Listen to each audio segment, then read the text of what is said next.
great points. I mean, thank you for elaborating on that, because I think that people get caught up in these kind of thought processes too, of, like you said, what it should be in the timeline.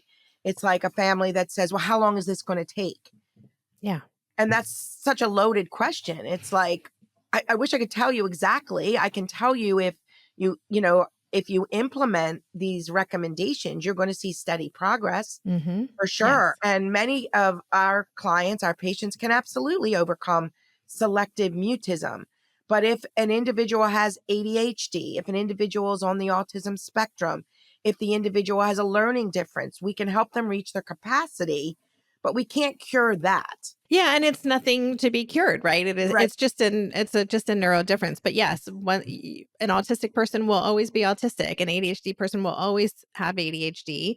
But what they can do is learn how to kind of understand who they are and what they need to create a life that is meaningful to them. And that, to me, is always the goal. And when I said cure, I was trying to do like little, like, Yeah.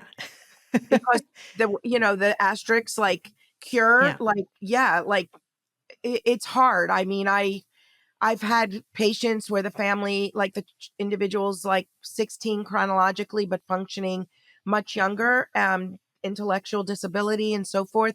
And they'll look at me and go, you can fix that. And they use the Hmm. word fix and Hmm. cure. And I think it's about understanding the capacity and helping them reach their capacity and teaching, providing the tools to the individual, but also to the parents and the teachers and aunts and uncles and so forth. And it's empowering for individual kids that get older and they figure this out and they realize why this is hard for them. It is Hmm. almost validating, right? Talk about that. 1,000%. Yeah, for sure. I mean, something that comes up a lot in my community are parents who are reluctant to sharing maybe a new diagnosis with their child because they don't want them to feel bad about themselves or have that stigma.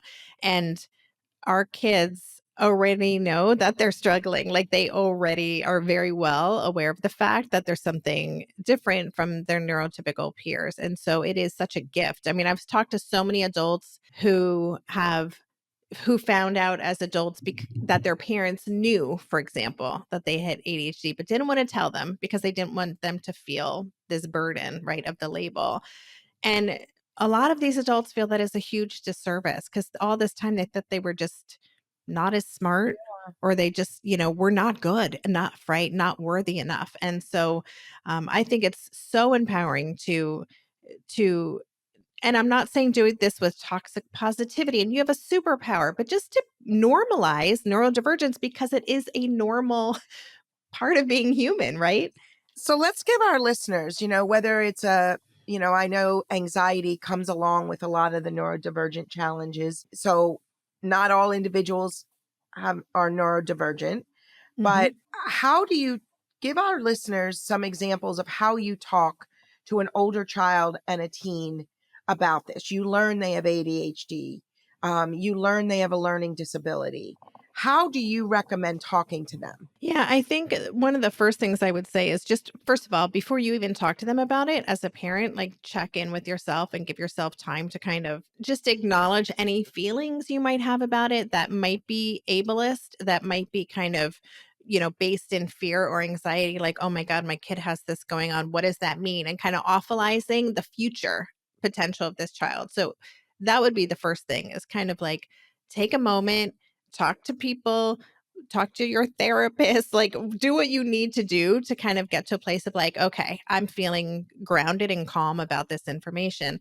And then I think it isn't just one conversation. It's multiple conversations. It's a family culture, right? So you might start, for example, if this child has a newer diagnosis, most likely they had some sort of a neuropsych assessment. So it's like, hey, we've gotten some information, and depending on the age of the child, maybe even the neuropsych would share this information. But we wanted you to know we found out some really fascinating things, and it makes sense.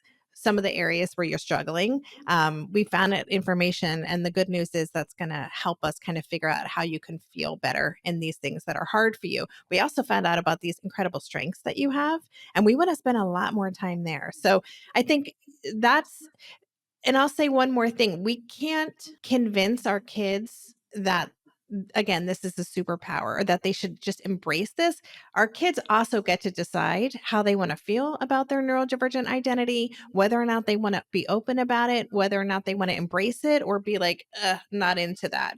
But we can just normalize it in our homes and just make it part of everyday conversation and modeling our own stuff, whether we're neurodivergent or not, modeling how we are coping. Oh, I noticed that if I don't write all of these things down, they're like out of my brain. And so I'm trying a new system, like talk out loud about that. Or I'm noticing I really struggled going to this event. I just wanted to stand in the corner. So I'm really like, do you have any ideas for how I No, could like I start love a that you're saying this. One of the things I've learned, well, I have 4 adult children, so parenting, but also through the thousands of families I've worked with, is that when we as parents meet them where they're at, we let them see our own challenges and we're very open about it and not judgmental, eliminating you need to and you should language, but meeting them where they're at. Like I noticed that was hard for you. When the Mhm. waitress came over, like on the bridge, you were able to use a script last time, but this time you needed me as an intermediary and you weren't able to use your words. I'm thinking maybe it was loud. There was a lot going on. And you know what? It's like the first time we're at this restaurant. Let's pull out some of the things we've done in the past. Mhm. ABC, preparing visuals choices. Hey, let's bring that out again. Or going to a family function and being, thinking, okay, we're going to work on some goals. We're going to do some stuff, but it got hard. You know what? We got there late. There was so much traffic. That made it hard for me too. And Yeah, I haven't seen some of these relatives in like 2 years. And whoa, my anxiety was high. Like, let them see what you go through. totally.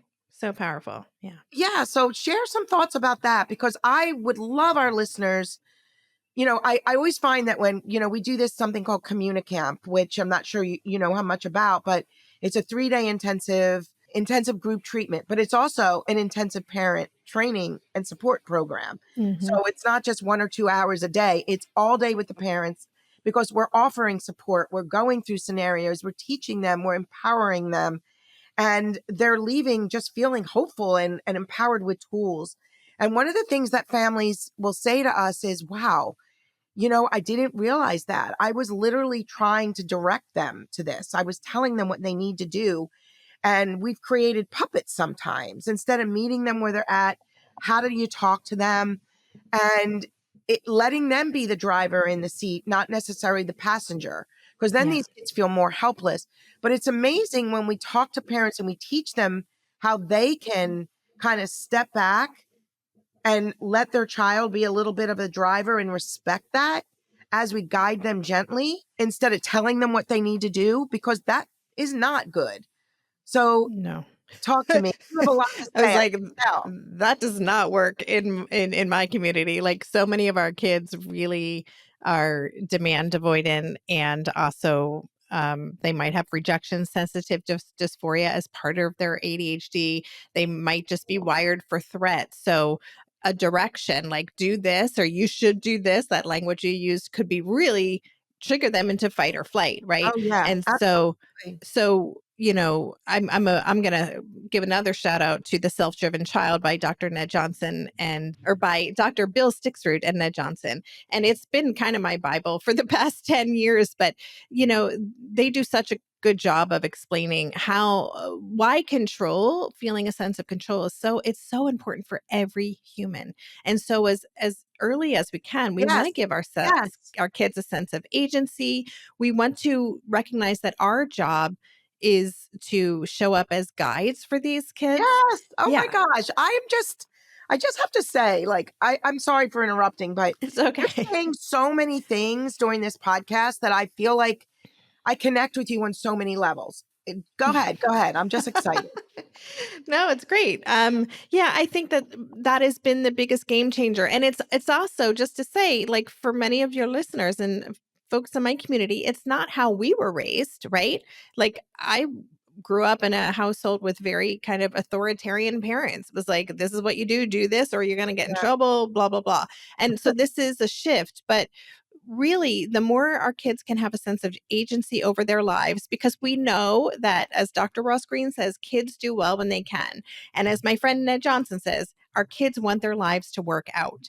And if they're not working out, it's because they are stuck.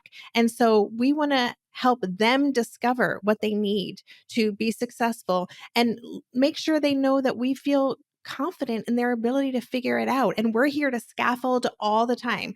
We're here to kind of read where they are, and if their nervous system is triggered and they need more support in going to that strange restaurant or wherever is going on, then we step in with a little more guidance. And then when they're feeling more regulated, we can step back and see where there's an opportunity for a little growth or to practice this new skill. So our job then becomes, and it feels better. It feels weird to do initially, because again, it's not how many of us were raised.